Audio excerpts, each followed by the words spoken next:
هغوی هم داسې یو ډول ته انتظار کوو چې د مولا په شکل کې راشي او د دین نه خلک متنفره کی. نو که یو سړی راشي او هغه وایي چې زه صرف قرآن کریم منم او احادیث نه منم، نو د لمونځ دا کوم کیفیت چې دی دا به موږ د څنګه وي، د کوم ځای نه به وي؟ ځکه قرآن کریم کې د دې کیفیت نه دی بیان شوی. دا د مستشرقینو او هغه خلک چې هغه دین اسلام کمزوري کولو کوشش کوي، دا د هغوی شبهې دي چې مفتي صاحب ورته ټټر وهلی دی چې دا به زه په پښتنو کې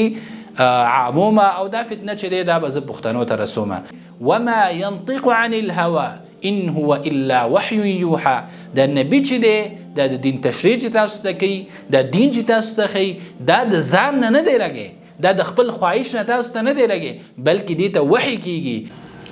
السلام علیکم ورحمة الله وبرکاته. ډیرو محترم ورونو، نن چې د مفتی منیر شاکر د شبهاتو او هغه اعتراضات چې هغې په سنت نبوي باندې د رسول الله صلی الله علیه وسلم په احادیثو باندې کړي دي، د هغې باره کې خبره کوو.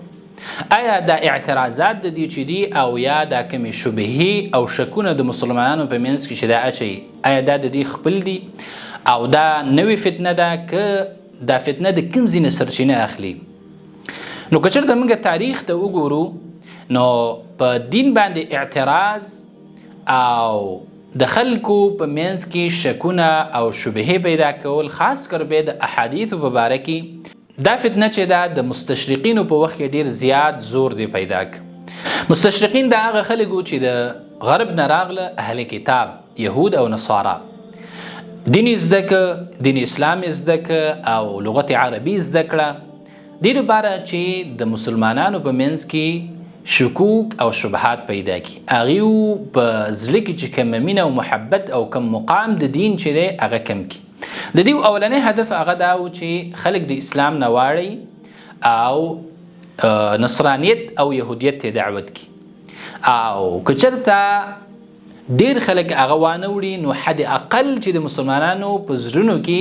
شکوک او شبهات پیدا شي، خاص کر د رسول الله صلی الله علیه وسلم د احادیث مبارکی چې دا ډیره غټه برخه د اسلام ده.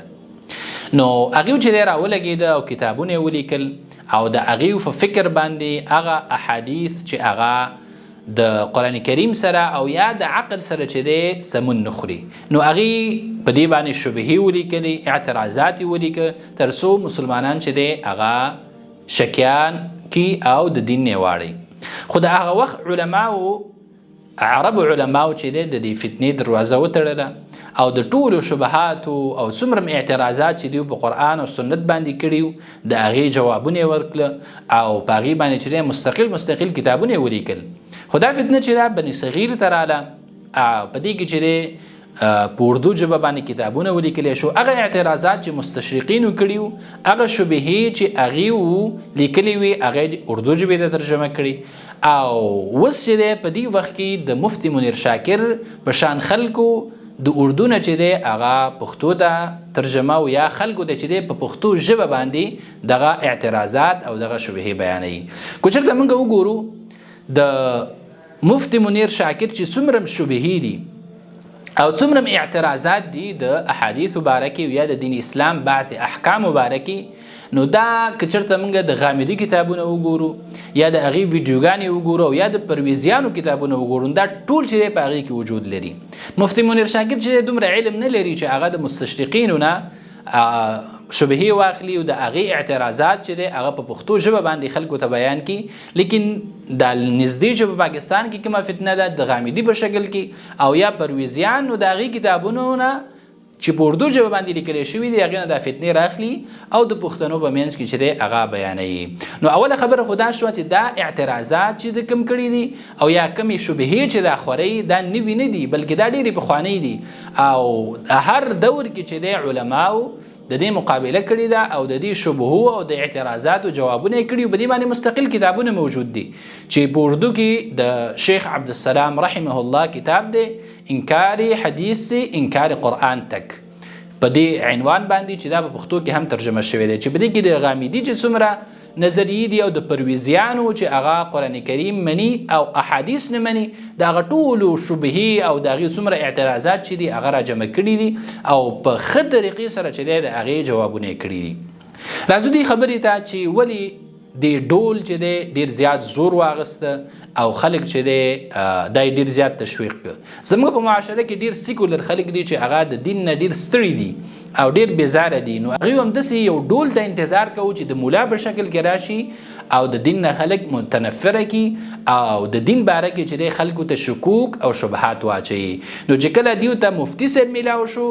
نو دیو چې ډیر زیات خوشاله شو په دې باندې او د هغې خبرو ته چې ډیر زور او شور ورکړه او کوشش یې وکړو چې دا فتنه په پښتنو کې عامه کړي. خو لله الحمد دا داسې فتنې دي چې دا صرف یو هوا ده، په دې باندې چې د الله دین ته هیڅ ضرر نه رسیږي، دین اسلام ته به هیڅ ضرر نه رسیږي او د وخت په تېرېدو سره چې دغه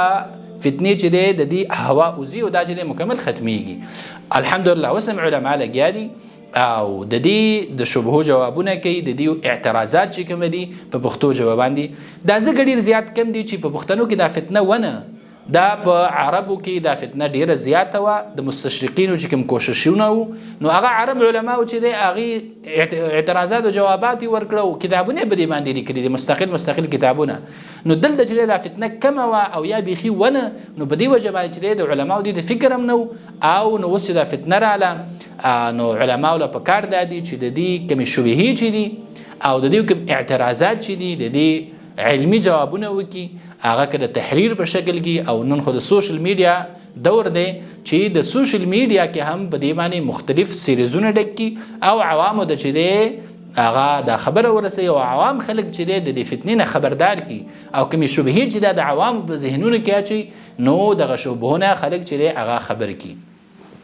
بله خبره دا د هغه خلک چې هغه صرف دا فکر کوي چې قرآن کریم دا کافی دی او احادیث ته ضرورت نشته دی. یقین دا ډیر یو لویه فتنه ده او دا نظر چې دی ډیر غلط نظر دی، ځکه چې په دین باندې به عمل نشي کېدلی بغیر د احادیثونه. د احادیث چې دی دا شرح ده د قرآن. قرآن کریم کې ډیر داسې احکام دي چې هغه اجمالا ذکر شوي دي، لکه مونځ شو چې دا دویم رکن دی د اسلام. نو که یو سړی راشي او هغه وایي چې زه صرف قرآن کریم منم او احادیث نه منم، نو د مونځ دا کوم کیفیت چې دی دا به موږ د څنګه وي د کوم ځای نه به وي، ځکه قرآن کریم کې د دې کیفیت نه دی بیان شوی او یا د دې تفصیل چې دی چې تاسو سحر دونه رکعاته کوئ، غرمه دونه رکعاته کوئ، ماښام او ماخوستن او مازدیګر دونه رکعاته کوئ، نو دا تفصیل چې دی دا په احادیثو کې راغلی دی او داسې نور احکام چې دی هغه واخله. نو هغه خلک چې هغوی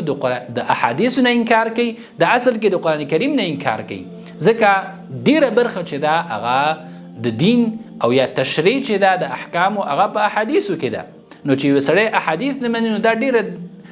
برخه چې دی د دین نه مني. او الله سبحانه وتعالی فرمایي وما ينطق عن الهوى ان هو الا وحي يوحى. دا نبی چې دی دا د دین تشریع چې تاسو ته کوي، دا دین چې تاسو ته ښیي، دا د ځان نه دی لګی، دا د خپل خواهش نه تاسو ته نه دی لګی بلکې دې ته وحی کیږي. نو دا احادیث چې دي او سنت د رسول الله صلی الله علیه وسلم چې دی دا یو قسم د وحی دی چې دې ته وحی خفي ویل کیږي، لیکن